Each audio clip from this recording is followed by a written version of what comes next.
Ejercicios, video número 44, ejercicio 19. Un mago pone un anillo de aluminio sobre una mesa bajo la cual está oculto un electroimán.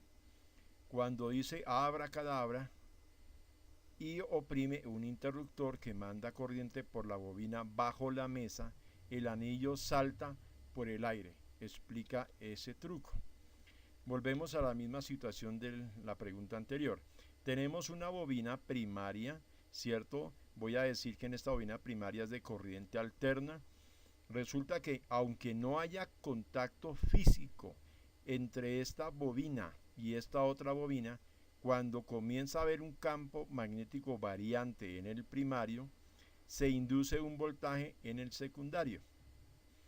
¿Qué sucede? En este caso, en este truco, la bobina secundaria es el anillo. Y el anillo está cerrado, o sea, voy a decir que esta bobina está en cortocircuito, o sea, hay un circuito cerrado. En el instante en que la bobina primaria induce un voltaje en la bobina secundaria, o sea, en el anillo, y el circuito está cerrado, comienza a circular una corriente. Cuando circula una corriente en el anillo, se induce un campo magnético en el anillo.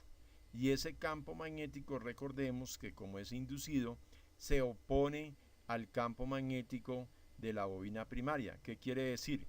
Que digamos en la bobina, el norte de la bobina se va a enfrentar al norte del anillo y como nos acordamos, en los campos magnéticos norte con norte se repelen.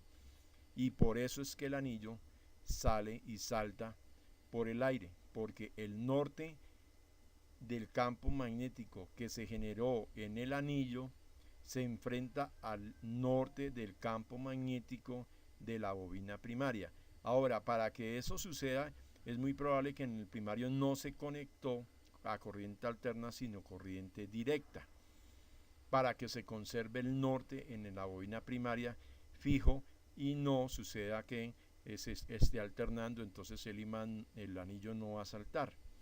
Recordemos que un electroimán es simplemente una bobina que se conecta a una corriente. Ahora, hay que entender lo siguiente, que como aquí cuando se cierra el interruptor, cuando el mago cierra el interruptor, es una corriente que va a pasar por un periodo transitorio, pero alcanza a inducir en el anillo lo que decimos el campo magnético, el norte, y salta.